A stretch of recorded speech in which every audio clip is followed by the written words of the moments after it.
welcome to HPTC News. Today we will be discussing this semester's events with the students at High Plains Technology Center. I'm Erica Smith and this is my co-host Brittany Blakely. I really enjoyed the car show. Now Brittany Blakely will be discussing her side of the Woodward Rotters car show. Show had a rather humble beginning, starting with just a spontaneous gathering. So the car show originated in 8th grade TAP. It was 6 years ago. We had a car show in the rocks by the silo behind Mazzio's, and there was actually 6 cars there. And so we have a lot of the people that are here today helped us start with 6 cars. And then when I figured out how much the paint cost, I'm like, oh my gosh, we cannot have a car show outside.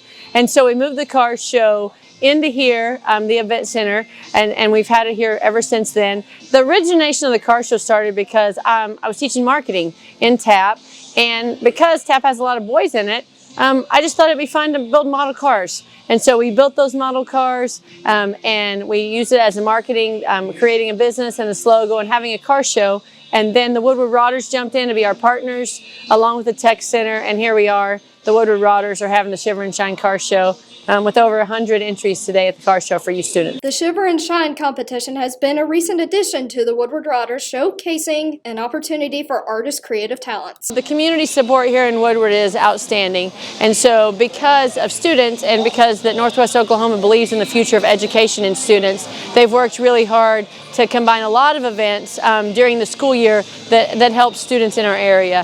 And so a big shout out to all the business industries, the Woodward Rotters, everybody in the area who always wants to make our schools and our education for our students better.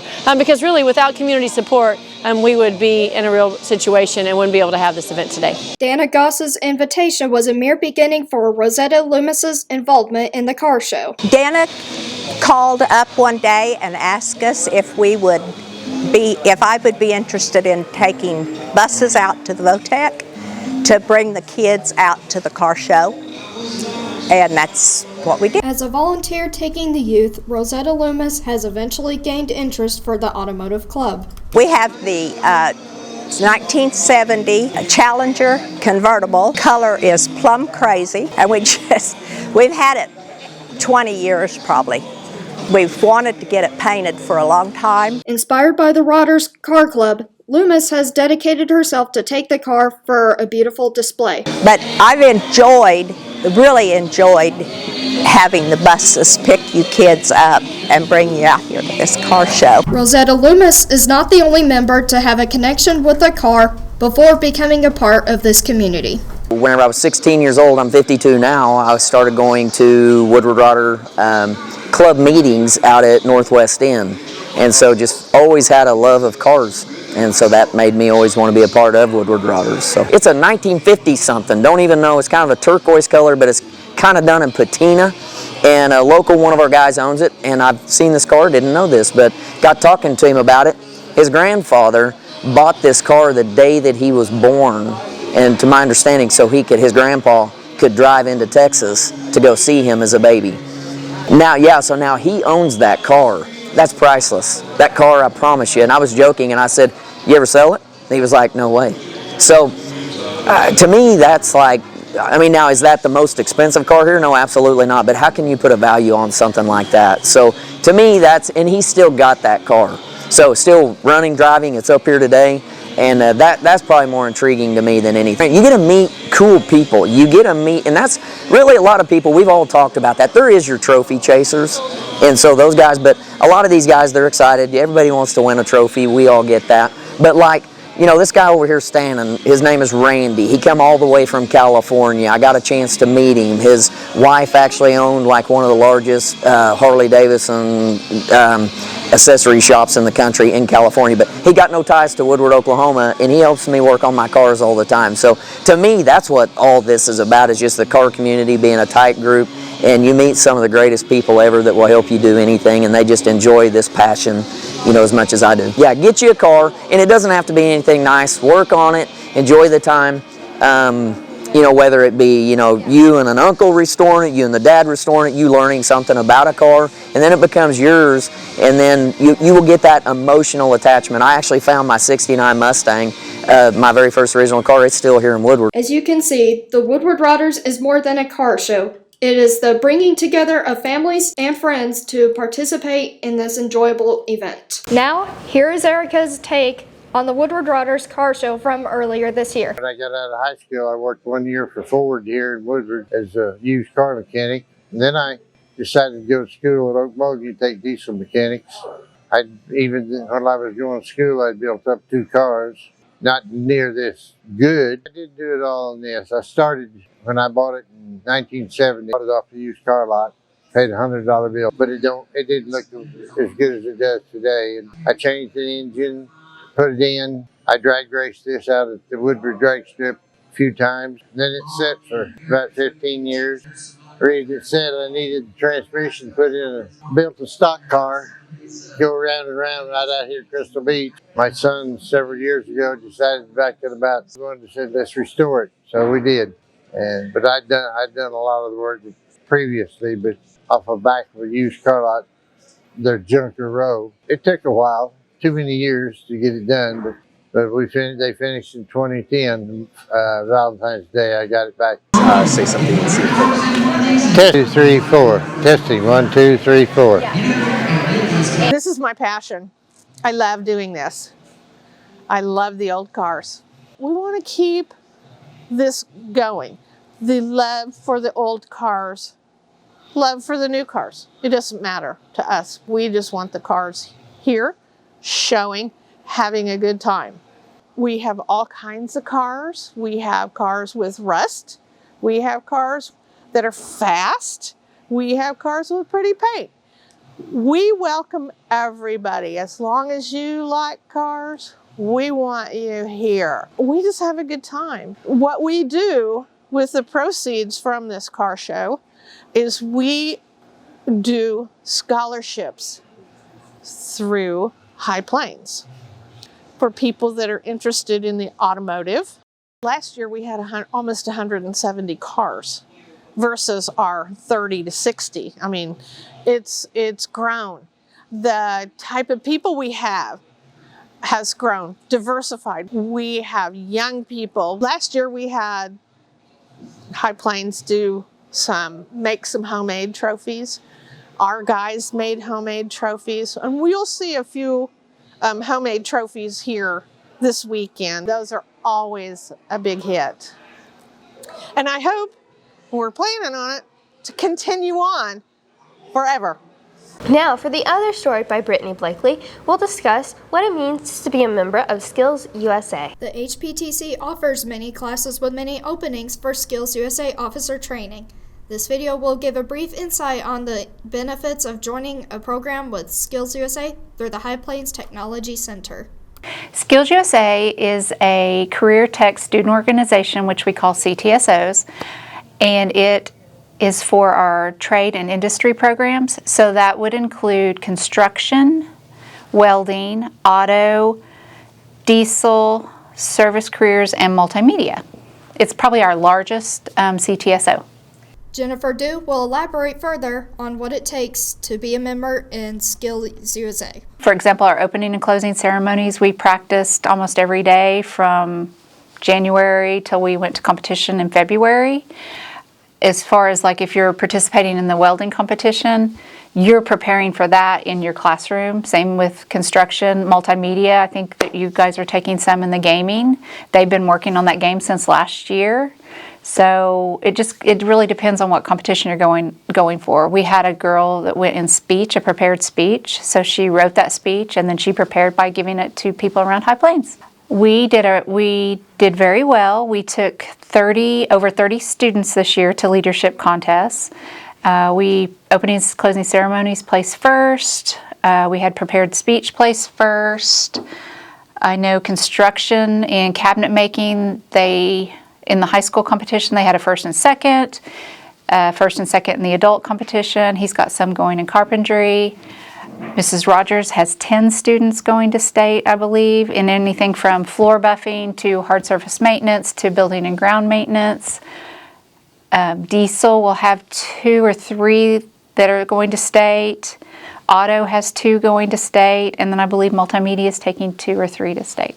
SkillsUSA, as being told by Mrs. Dew, isn't just a competition of working skills, but of skills within the mind. On our bus ride back from leadership, we were sitting there and one of our students, Oceana, she had been on our opening and closing ceremonies team, and they'd placed first, and she said, let me kind of remember how she said this. She goes, "That's what it feels like." She goes, "I feel so good." And we were like, "What are you talking about?" She goes, "That's what it feels like to win. I've never placed first in anything." She said, "Now I know why people are competitive." Anyone that's a member can apply and in one of those programs that I mentioned before that belong to SkillsUSA. This program helps in countless ways other than just with hands-on skills.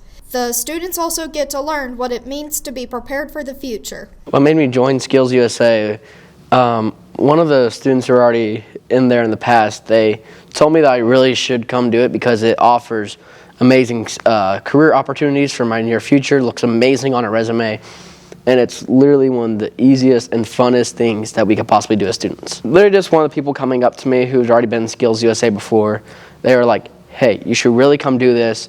You can do basically whatever you want, whether it's from Job Skills Demo Open, Job Skill Demos A, prepared speech, all that fun stuff, even to opening and closing ceremonies, which is what I do. It's super fun stuff, and you have amazing opportunities for your future." Julian, only having joined in this year, has already felt the need to tell others about what SkillsUSA has to offer. Still helps me out a lot to keep a professional face, a professional thing that all of us, I think we should have. Like even from just talking to, your boss or other coworkers, from even just day-to-day life. It teaches you a lot about how to act and how to really respond to other things and small hiccups that we can just slightly learn from. I love how Miss Dew and literally everyone else has helped create this amazing team that's going to go to state. I love it, and I love the people who have came through here and literally given all their help, especially to our alternates, people like that, and just absolutely helped get us to state where we are now. So all of my students have the ability to participate in various contests, whether it's, in our case, there's framing, cabinet making, teamworks contest, and then of course there are also leadership contest opportunities that anybody can do. We've done several different ones, such as job skill demonstration, job interview, opening and closing ceremonies. There's opportunities for students to run for either district office or state office. And that's a lot of what we do with SkillsUSA. So I think the biggest thing is, especially on all of it has some great benefit, is what I'm trying to say, I guess. The leadership side, though, obviously, that's the key to it, is they're going to learn leadership skills, what we call soft skills. How to present themselves, how to talk to people, how to work in teams, and just how to be professional, basically. But, in any of the contests, whether they go to teamworks or cabinet making, same thing. They have to learn these skills, how to work with other people, how to work around the equipment, obviously. So where we are as construction, they're learning how to basically present themselves in a construction platform. The construction branch, likewise the other programs, bring many learned skills to students, such as presentation and marketing tactics. Lots of hard work, motivation. Like I say, depending on whether it's cabinet making or a leadership contest, is just diving in heads first and really understanding the competition from top to bottom and everything about it. They've done pretty good. We went to districts in cabinet making, and we got basically first and second in cabinet making, and that's high school and adult side. So they're going on to state, and then in the carpentry contest at districts, I had 3 basically make it on to state. This program is great for the High Plains Technology Center students to join in to become a better version of themselves. And now, Erica Smith will be elaborating on the recent events with BPA. BPA is Business Professionals of America. Just by being in our class, you're automatically a BPA member. It's for first and second year students. Aaliyah Lloyd, she received 3 first places, a second place, and then was in the top 8 in her other event. And then I had 2 other students, Maite and Jessica, finished top 8 in their event. And then I had another student that went and competed with us. Depends on your competition, but mine definitely took a lot of practice. For memorization is a big key. I'd say 30 hours at least, just because I practiced every day in class because I had 2 competitions. They were prepared speech and graphic design were my 2 main competitions. Ms. McDowell actually got Advisor of the Year for post-secondary in BPA. We did amazing at state BPA, and I cannot wait for this summer to go to nationals in Chicago. That was a great story, Brittany, and we wish all of our SkillsUSA students luck at state. And this is Talon Inman from the HPTC Multimedia class with his interview with some Health Students of America representatives. HOSA stands for Health Occupation Students of America, and it is about empowering students and future healthcare professionals to become leaders. We attend a lot of conferences. There are leadership camps, just a lot of competitions. Competition. We are becoming basic medical assistants. We do phlebotomy, vitals, EKGs, shots. I'm currently at clinicals right now to get my certification. Well, we're currently working on our project for state conference this year and hopes we qualify. Yes. It's going to be a great project. It sounds like those health students are learning a lot of great skills. And now, here's Bryce Etheridge with his interview with former High Plains Diesel student Damian Brown with our Where Are They Now feature. Once I graduated from here, I went to Western Equipment, and that was only brought to me through this program at the Ag Tech Invitational that we were all taken to, and I ended up doing really well and I think I placed 11th or 12th overall, and then I placed 4th place in a couple different stations, and then a couple weeks later I get a phone call from the marketing director of Western Equipment, James Boone, and he offers me a job pretty much, and then starting in April, I got a job with Western Equipment and then continued to work through there. And my senior year, went to the Ag Tech Invitational again and ended up getting 4th place overall. And then got a $7,500 scholarship, and then that Western Equipment provided for me to go to college in Garden City, Kansas. And then this year I've completed 1 semester on spring break of my first year of John Deere Ag Tech School in Garden City Community College. From the diesel program, I learned kind of a lot of skills I have now, hard work, and then this is where I was introduced to tractors. I mean, I grew up on a farm and I've worked on them, but this is where I got to split a tractor and do the transmission. I got to rebuild an engine in a tractor, and that's kind of where found my niche at, was rebuilding, working on tractors. My advice would be work hard and then look for opportunity. I didn't think I was going to be a John Deere technician, and here I am. This wasn't the plan. I was going to go work on semis. This was my plan, and that was where I was going. And then I got introduced to the John Deere program, and that's where I want to go, and that's been really good for me. Honestly, the brotherhood we had, and my class or whatever, we had a really tight group, and it's not as big as the group is now, but we had I think there was 15 of us kids or less, and it was a really tight group, and we did a lot together, and there was a lot of fun times out in the shop working with other guys. It's been different. It's going up to leaving home and going. I mean, it's only 3 hours from home, but it's been an eye-opening experience, getting to see the world and getting to meet a bunch of other guys. I go to school with a lot of different John Deere guys that are from like Colorado and other parts of Kansas, and there's a lot of guys from New Mexico, Texas, and Oklahoma as well. The hard work, I mean, don't give up on something. There was some stuff in here that stumped us and that was hard to work on, and you just wanted to give up, but you don't give up and you keep working, and eventually you get it right. And finally, as many of you know it, our service career instructor Karen Rogers is retiring after 18 years. And here is Luke Bell's in-depth story of her retirement. Okay, my name's Karen Rogers. I'm from Woodward, Oklahoma. I've been here since 1988. I'm getting older. That's probably not a surprise looking at me, but I turned 66 this year, and there are just some things that I just don't do as well as I used to do, and I kind of think someone younger might bring things to the program that would be really wonderful. So I thought it may just be time to kind of step down and not do full time, and then maybe spend some time with doing things that are just fun. Okay. Probably my favorite things about working here are just the things we get to do, like getting ready for the plant sale and planting our plugs, and then having the day of the plant sale is just a lot of fun. I think that there's just not too many things. I love our trips that we get to take as a class. The only thing I'm probably not crazy about it are those meetings that we have to have for our teachers' meetings. Those are just probably the least fun, okay? But everything else is pretty good. I've been here for the last 18 years, but before that I was at Woodward Schools for 18 years. I taught second grade.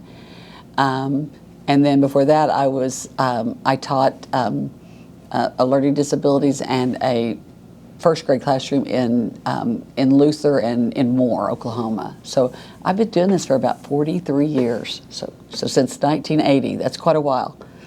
So 18, this is my 18th year that I'm finishing up. So, and it's flown by. It's gone really fast. I think that's because it's so much fun. I'll miss the students. Every year I have classes that are wonderful, and we've made lots of memories and do lots of fun things. So it's students, and then it's the people that I work with. Around here it's kind of like a family, and everybody kind of takes care of everyone, and it's just a great place to work. So I'll miss both those things. Thank you for watching. HPTC News, have a good evening.